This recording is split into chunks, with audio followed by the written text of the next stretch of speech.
everyone, William here. I just had another great conversation with another guest. Would you like to come in and listen in on the conversation we had? By the way, feel free to share it with anyone you feel may find it of interest.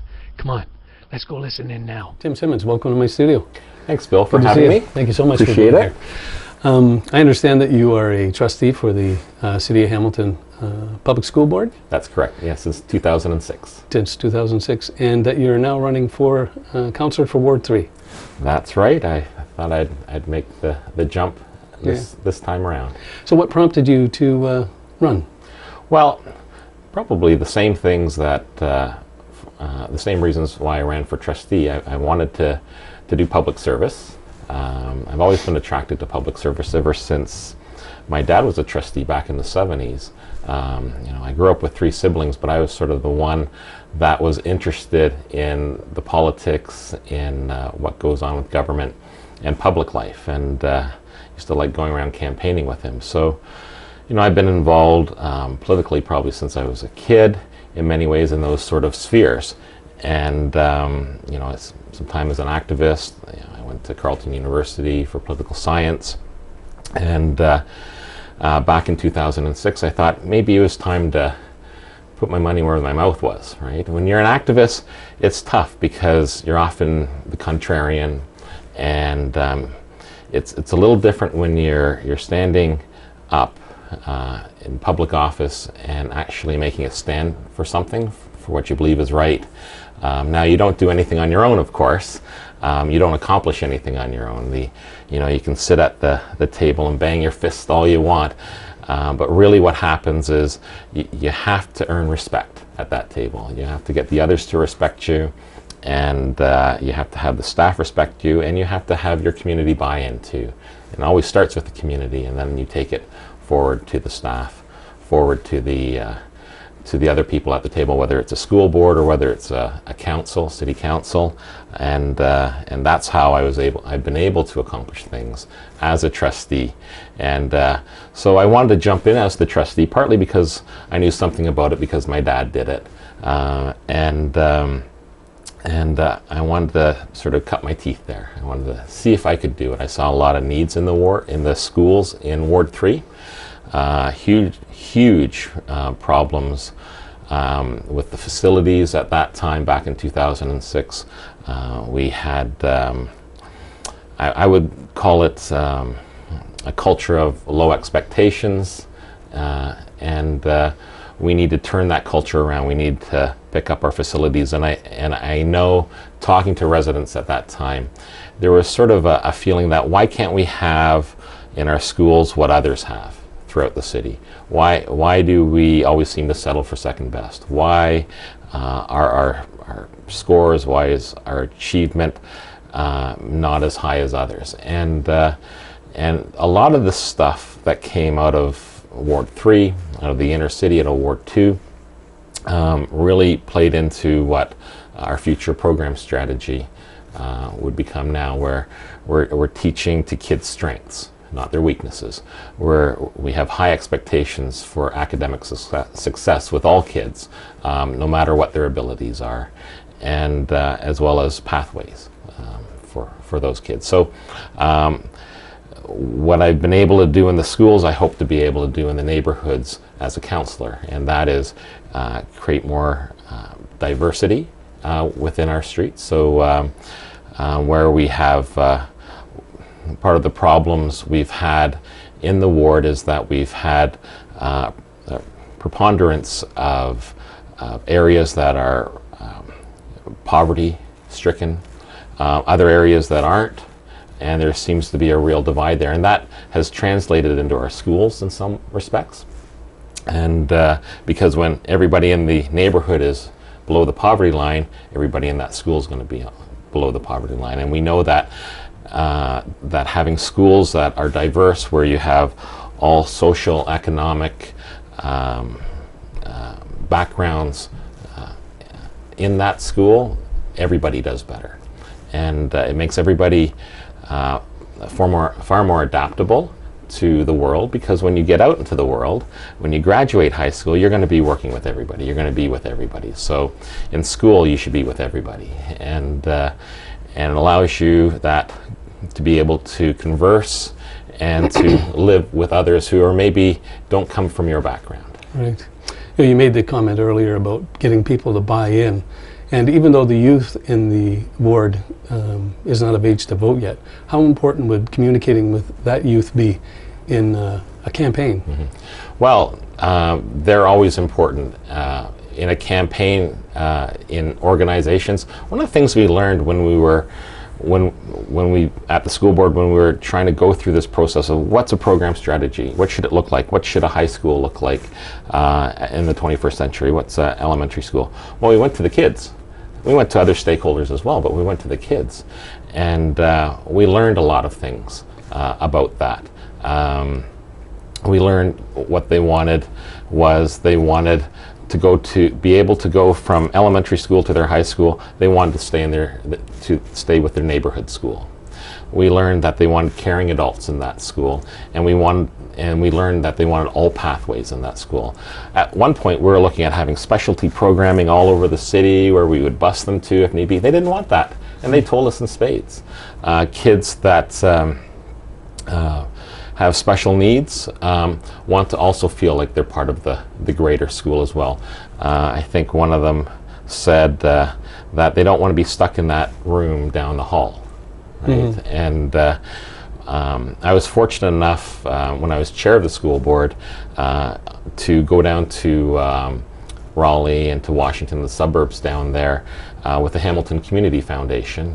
They took myself and the director of education, they took Chris Murray and Professor Jim Dunn with McMaster University. And we're looking at schools and how in the US they have particular problems with diversity in their schools, although they're far more racially connected, because poverty and race is connected down there and differently than we see up here to some degree. And we also looked at housing and those kinds of issues as well, and how that all feeds into schools. And one of the things that we learned down there, or that they taught us, was that you've got to get a good mix of everybody in each school in order for that school to have a level of high expectations, because I guess the higher achievers always pull up the lower achievers. Sure. You know, and the higher achievers learn from the lower achievers, learn and to become more empathetic, and they can and learn to relate to them as well. Yeah. Would it be fair to say that if the youth are engaged, they have a better opportunity of getting the people who can vote, their parents, Yes. to get involved, because parents love to support their children and be out at events and be out at and support the things that they believe in. And generally values are not just community, but it narrows down to family as well. That's right. When I was old enough to vote, I couldn't wait to get out there and vote. And I talked to my own children about that. We have student trustees as well on the board, and I was talking with one of them the other day about how they couldn't wait till they were eligible to vote. One of them is old enough to vote now, and she can't wait. And they talk to their fellow students and classmates about voting and civics. We have civics in all our schools now, where people understand what it means to be a citizen, what sort of duty you have as a citizen. There is a duty, I think, to vote, and we need to instill that on our youth, and we need to give them the opportunity to speak as well. I think in our day they called it social studies. Yes, just that's studying right. the social environment, and of course we're socially connected all over the place in all kinds of electronic media today. So we're truly connected. I mean, information is instantaneous now, and everybody has it. It's not like you have to go to a library. So that's right. Yes, and that's how the youth like to speak sometimes, through social media, and that is. And I expect probably as we go down the road over the years, we'll see hopefully online voting, which will make it easier for people. I think probably our youth will be more in tune to that kind of voting. So Yeah. I hope to see that someday. And people working will be more in tune to it as well, I believe, right? Yes, absolutely. Although it is nice to get out and do this as well. I mean, we can do this over the internet through Skype and whatnot, but it's always nice to press the flesh, as it were. Absolutely. And it's always nice when you're going out to vote. It's a sense of community, and you get to talk as well. So there's That's yin right. and yang to both of those things. There right? is. But- There is. As my son once said to me, you know, Dad, he goes, my community is all over the place, you know, and it's not just, you know, it's not on my doorstep anymore. No, the world has truly shrunk, yeah. for sure. I mean, Yeah. and they've always spoken about that when the airplanes it connected and we get connected in different ways. The globe does shrink. So what, to name maybe one or two things that you see Ward 3, what would you like to see occur first in Ward 3? I know that you had mentioned the Pan Am Games that are coming and how that's going to affect that ward and whatnot. Well, Pan Am is a great coup for this ward. It's going to bring a lot of infrastructure here. We're at a place in the ward now where, you know, it's an older part of the city. It was developed under the industrial model, where you have a lot of houses put in close together. You don't maybe have a lot of green space. If you go to the outlying areas, you'll see a very different model. You have older infrastructure that needs to be replaced, and we need to start planning the lower city a little differently than what we've seen in the past. I think Pan Am is just the beginning of it, though. You know, if we're going to move away from sort of the code red label, the label of poverty, we need to look at, I think, housing is a big aspect of that, and how we set up our housing. I'm excited to see the strategic direction through the city, where they have the homes and homelessness action plan, where they're looking over the next 10 years to look at social housing, look at fixing up older homes. The plan there's a plan to add 300 new social housing units a year to the city to meet the needs of the homelessness list, or the list for social housing. There's over 5,000 people waiting on the list right now. They're also looking to fix up a lot of the homes. We have, you know, as a whole, the ward is a diverse ward. We have wealthy people, we have middle income people, and we have people in poverty. But they're sort of stuck in places, right? They're Pockets. in pockets, that's right. And what we need to do is, first of all, we need to bring up the standard of a lot of these places. You know, they're substandard. Quite a few of them are substandard. You have to be in such a crisis to be living in some of these. There's poor plumbing, there's bed bugs, and it's not a dignified place to live. You think about it, our homes are the foundation of our community. They're all part of our social and economic living. It's the foundation, just like food is. And if you can't provide that properly, you're going to have a lot of social problems and economic problems. And so I think as a councillor, I would be using that document to go forward to diversify the living conditions in the ward, so that we don't have those pockets anymore. We've seen what those pockets do in our schools, and we've worked hard as a school board to diversify our schools. We need to do the same within the ward and within the city, because they're all interconnected. The action plan wants to put build 300 new either low income or social housing units in the city every year.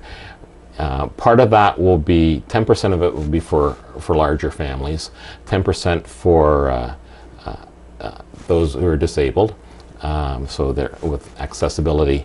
They're saying 25% of those homes, though, need to go in places where there isn't enough social housing.